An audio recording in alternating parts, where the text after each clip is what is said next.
Welcome back to our final segment here on the Hit Squad. Chad Range alongside Jesse Finney. This segment brought to you by Metrogistics, vehicle transportation solutions delivered. Check us out on the web, Metrogistics, Metrogistics.com. Well, taking a quick look at the Shamrock Fighting Championships. Going on October 12th, Relentless, headlined by Luigi Fioravante, a UFC veteran. Are there any tickets left for this fight at Lumiere? There are less than 12 tickets left as we speak. There's 12 tickets, and I actually didn't think those 12 tickets would be there. I'm surprised. I think there's 3 online. There's 3 tickets online on Ticketmaster, and then there's actually, if you want to call a direct office line, 314-608-3180. 314-608-3180. I think there's a few tickets left at the office. So they're trying to get that cleaned up. You got to act now or you're going to miss it. UFC veteran Luigi Fioravante trying to get his way back in there. This is a good venue, obviously, Lumiere, and a good opportunity for him to make some noise. St. Louis, get a chance to see a 9-time UFC veteran, Luigi Fioravante. Number 3, this man just told me, he's number 3 in takedowns in mixed martial in the UFC. He's number 3 in takedowns. He's at 3 most takedowns in the UFC, and he's fighting here locally October the 12th in St. Louis at Lumiere Casino in Shamrock FC.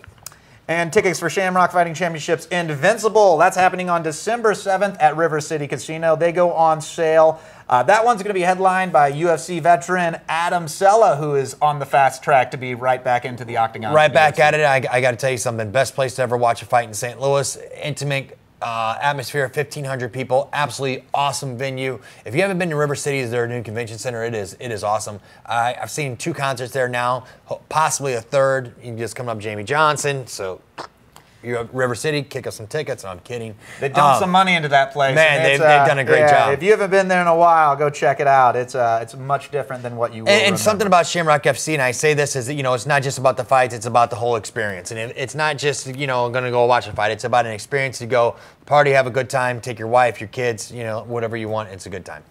And in between that, you have obviously the October 12th Relentless fights, and then Invincible happening in December. Make a road trip. November 1st in Kansas City, Shamrock Fighting Championships Conquest happening at Harrah's Casino in KC. And you guys are getting in on the female fighters. Yes, there's a few female fights on the professional ranks. I think there's 9 or 10 fights up in Shamrock FC, up in Harrah's Casino on November the 1st. And I tell you something, come up there. It's a great venue. Good time. It's on a Friday night instead of a Saturday night, so you can zip back home 3.5 hours. Good to go. Shamrock FC, where you're home for St. Louis Mixed Martial Arts. Absolutely. Now, I was stopped by a couple people. I do want to clear the air on this. They say, now, do you really believe Ronda Rousey deserves to be pound for pound one of the top fighters? I said, no, I just think that Dana White needs to get her on there because she just was like Cinderella. All of a sudden, he waved his wand and boom, you're the champion. He didn't ever What are you trying to say? I'm saying, well, I mean, and you can make, I think there's an argument you can make for Ronda. She is what? Is it 7-0, 8-0? Well, yeah, I think that, well, yeah, that what it boils down to it. I kind of think old Dana was like, you know what? I can work something out with you. I think you might be my champion. I think you might host my show. We're kidding. We're kidding. And now she's hosting the show, but she's the best female fighter in the world. Yeah. Next to Chris Cyborg. And that's the one everyone's clamoring to see. Will it be fought at a catch weight? Will Cyborg give in and try to cut weight down to get to 135? Or that's the only intriguing matchup. I'm sorry, I hate to say this. On the women's side? On the female side, that I'm really that intrigued by. I love the women out there, though, that are fight. That's a superstar matchup. The girls that are fighting, and it's competitive and great fights, I love it. Superstar-wise, I want to see Cyborg Rousey. Absolutely.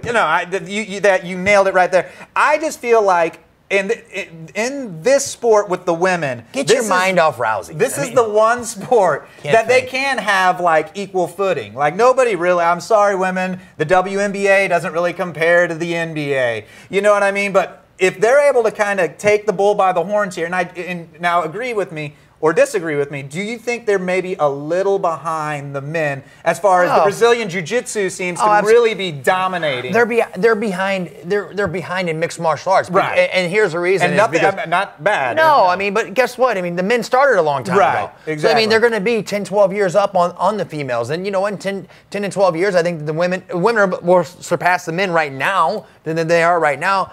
But at the same time, do I think it's just going to take a little time for them to get back up? And, you know, they're trying to create stars right now, man. And now all of a sudden it's on TV. And now more women are going, hey, I would actually like to compete in mixed martial arts. So it's a quantity issue right now. And once they get a bunch more women in there, I think they're going to find more superstars. They're going to find better fighters. Right now, it's limited right now. And I tell you, it's a matter of time. Yeah, it is a matter of time. And you're going to find a girl who's a striker. And that's going to be the one who I think will really turn heads. Because, I mean, again, don't get mad, don't send any hate mail, but when you hear, oh, a girl dunked Send hate mail to them. a girl dunked in the WNBA, and then you go watch it, it's never quite as good as a LeBron or a Kobe. But boy, when you say, hey, did you see that girl get knocked out in the UFC? It can be just as intimidating. Title IX, baby. I love him. I got a daughter at home getting ready for that scholarship. It can be just as impressive as, you know, Muna Holland. I'll never forget the first spinning back fist I ever saw land on Jennifer Hahn. That's my girl. She got knocked out. But yeah, no. So the women, I'm all for it. I want them to take the, you know, bull by the horns. I don't necessarily think that they're there yet, but I think Dana, you know, obviously is pushing Ronda, but you know he wants. Why is that, Jen? Because he wants to be a champ. And quick thoughts on Mike laughing as usual. Our producer Kevin Fallon are really enjoying this. But real quick, okay, you've worn the same shirt for the last 3 weeks. He hasn't taken it off. Believe me, I've seen him off camera. It's been on all 3 weeks. So I haven't showered either. Hey, if it works, It's only weird if it doesn't work. Isn't that right? Exactly. So yeah, they're looking good. I'm Hey, listen, superstition, and I'm going to continue to wear it until November because that's when the cars are going to go into the World Series. What did you think about Lance Lynn, Game 2?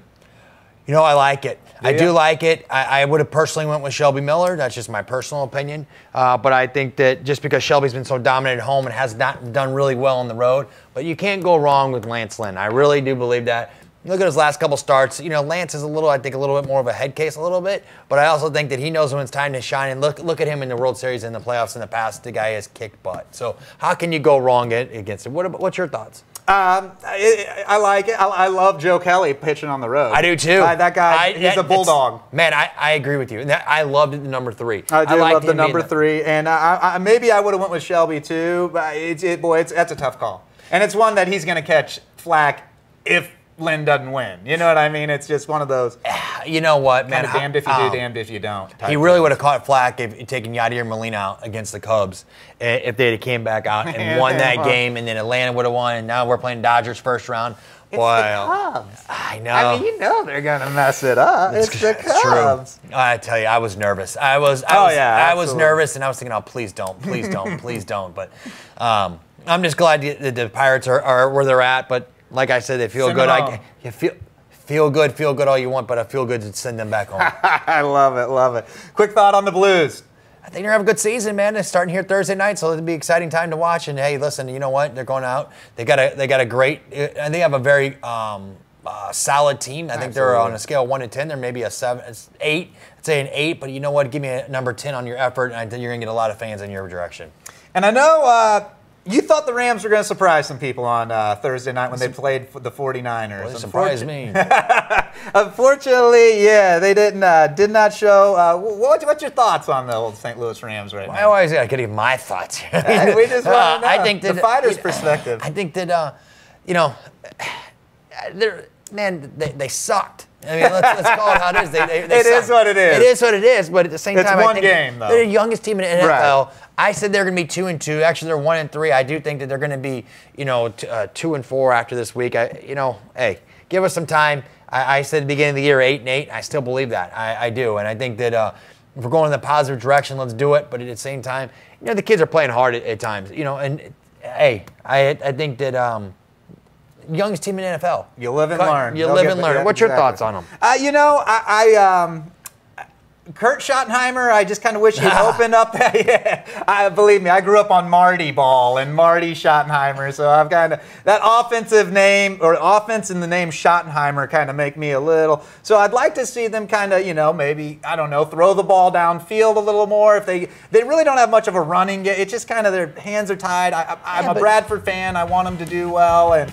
And like you said, give him time, buddy. It is time. Give Absolutely. him Only his time. second season with the same offensive coordinator, so give him some time. We'll talk. We'll revisit this again in a week or so. Let's hope they beat the Jaguars. Listen, if you don't beat the Jaguars, we got issues. Absolutely. You might go into MMA. Absolutely. Chad Range, Jesse Finney, Kevin Fowler. Thank you for watching The Hit Spot on 101sports.com.